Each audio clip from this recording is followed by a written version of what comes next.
Setiap hewan memiliki beberapa bentuk penyesuaian diri terhadap lingkungan untuk memenuhi kebutuhan hidup seperti makan, minum, berkembang biak, melindungi diri dari musuh, dan mempertahankan jenisnya. Bentuk penyesuaian diri terhadap lingkungan dapat berupa penyesuaian bentuk tubuh, fungsi organ tubuh, dan tingkah laku. Berikut adalah beberapa jenis hewan yang memiliki ciri khusus sebagai bentuk penyesuaian diri. Bunglon.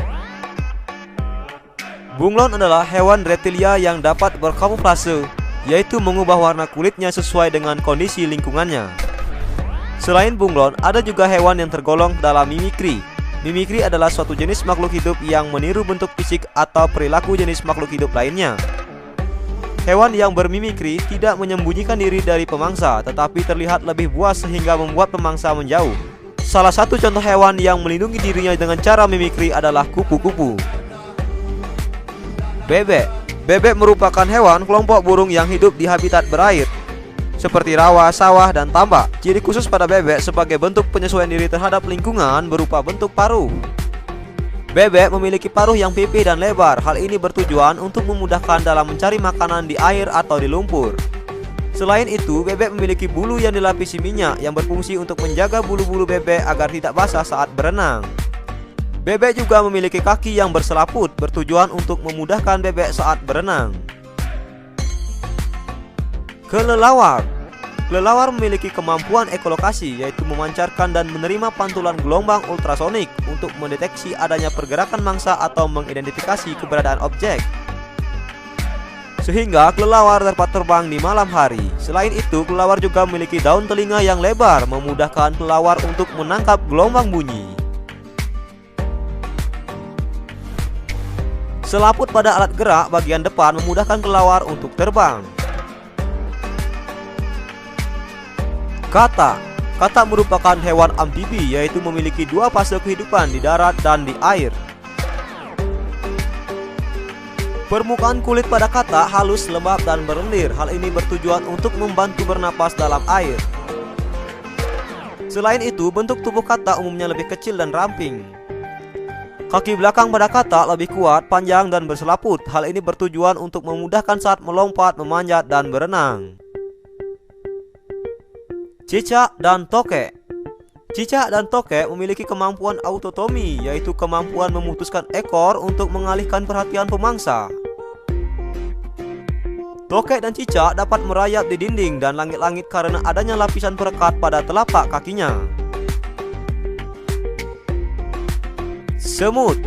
Semut merupakan serangga yang bersarang di dalam tanah. Tahukah kalian bahwa beberapa jenis semut bermata buta? Semut juga tidak memiliki telinga. Lantas bagaimana cara mereka hidup? Semut memiliki antena di kepalanya yang digunakan untuk membau, menyentuh, dan merasakan getaran bunyi. Sedangkan mulut semut digunakan untuk mengecap. Semut berkomunikasi dengan sesamanya menggunakan sentuhan antena dan melalui bau. Semut mengeluarkan bau khusus sebagai tanda bahaya dan menunjukkan keberadaan makanan. Ikan. Ikan adalah jenis hewan yang hidup di air. Tahukah kalian bagaimana ikan dapat bernapas dalam air? Ikan memiliki insang di bagian kiri dan kanan tubuhnya.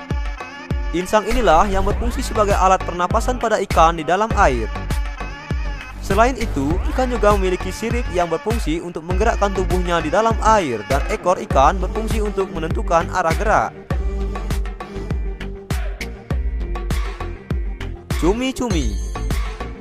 Cumi-cumi juga termasuk jenis hewan yang hidup di dalam air. Cumi-cumi memiliki banyak tangan pendek yang disebut dengan tentakel.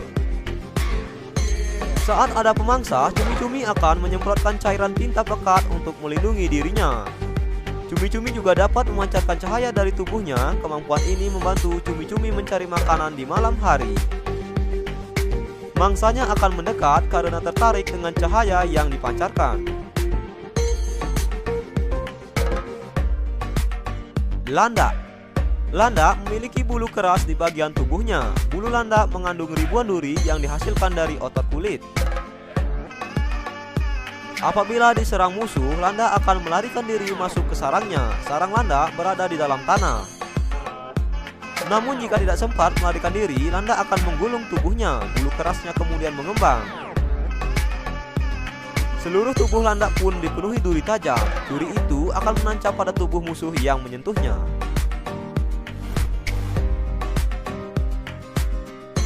Unta. Unta memiliki punu, yaitu gunungan lemak yang terdapat di punggung. Punu unta menyediakan sari makanan bagi hewan ini ketika ia mengalami kesulitan makanan dan kelaparan.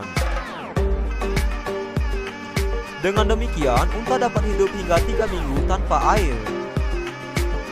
Selain itu, unta mampu mengangkut beban ratusan kilogram selama berhari-hari. Bulu mata unta memiliki sistem pengaitan. Dalam keadaan bahaya, bulu ini secara otomatis menutup. Bulu mata yang saling berkaitan ini mencegah masuknya debu ke mata. Hidung dan telinga ditutupi oleh bulu panjang agar terlindungi dari debu dan pasir. Gajah.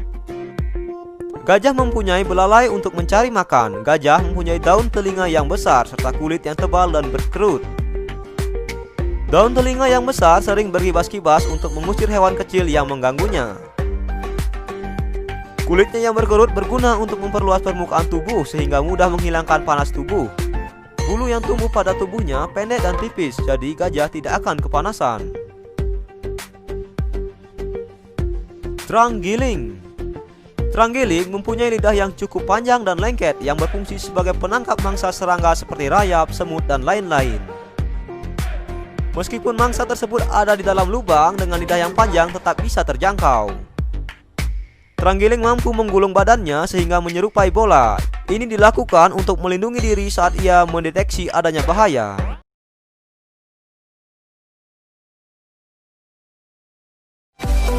Setiap tumbuhan memiliki ciri khusus yang berbeda-beda. Berikut ini beberapa ciri khusus tumbuhan. Kantong semar. Kantong semar merupakan tumbuhan pemakan serangga atau insektivora. Bagian dalam kantong semar mengandung enzim pencernaan yang berguna untuk mencerna serangga. Bagian yang berbentuk seperti kantong merupakan daun yang termodifikasi menjadi kantong atau corong. Teratai. Teratai memiliki daun yang lebar dan tipis. Hal ini bertujuan untuk mempercepat penguapan dan mengapung di permukaan air. Akar yang tertanam kuat di dasar air berfungsi menjaga letak tumbuhan agar tidak mudah terbawa arus. Teratai memiliki permukaan daun yang diselimuti lapisan lilin. Hal ini bertujuan agar daun tetap kering jika terkena air. Venus. Venus juga merupakan tumbuhan insektivora. Daun tumbuhan Venus berbentuk seperti dua tangkup dan memiliki rambut sensor yang berfungsi untuk menerima rangsangan jika ada mangsa yang hinggap di daunnya. Drosera. Drosera hidup di lingkungan yang kering dan miskin hara. Tumbuhan Drosera mendapat asupan makanan dari serangga yang terperangkap oleh gumpalan zat perekat yang dihasilkannya. Putri malu. Daun putri malu jika disentuh akan mengatup. Mengatupnya daun putri malu ketika disentuh ini bersifat sementara, dengan tujuan untuk mengelabui hewan yang tadinya akan memakan akan mengira bahwa tumbuhan tersebut telah layu dan tidak enak dimakan. Kaktus. Kaktus memiliki batang yang tebal untuk menyimpan air. Daun berbentuk duri pada kaktus berfungsi untuk melindungi tumbuhan dari hama dan hewan herbivor yang akan memakannya, serta untuk mengurangi penguapan pada siang hari. Kaktus memiliki akar yang panjang yang berfungsi untuk mencari air dan memperluas penyerapan air di dalam tanah. Bunga Rafflesia. Apakah kamu pernah mendengar bunga yang berbau busuk seperti bangkai? Tumbuhan ini bernama Rafflesia arnoldi yang merupakan tanaman langka. Bunganya berbau bangkai. Bau bunga ini untuk menarik perhatian lalat. Lalat diperlukan oleh bunga Rafflesia untuk membantu terjadinya penyerbukan. Jenis-jenis adaptasi makhluk hidup. Ciri-ciri khusus yang dimiliki hewan dan tumbuhan merupakan bentuk adaptasi. Secara umum, adaptasi dibedakan menjadi 3, yaitu: pertama, adaptasi morfologi. Kedua, adaptasi fisiologi. Ketiga, adaptasi tingkah laku. Adaptasi morfologi. Adaptasi morfologi merupakan penyesuaian bentuk tubuh makhluk hidup terhadap lingkungannya. Adaptasi morfologi dapat dilihat dengan jelas, contohnya kaki berselaput pada bebek dan antena pada semut. Adaptasi fisiologi. Adaptasi fisiologi merupakan penyesuaian fungsi alat-alat tubuh makhluk hidup terhadap lingkungannya. Salah satunya berupa enzim yang dihasilkan oleh suatu organisme.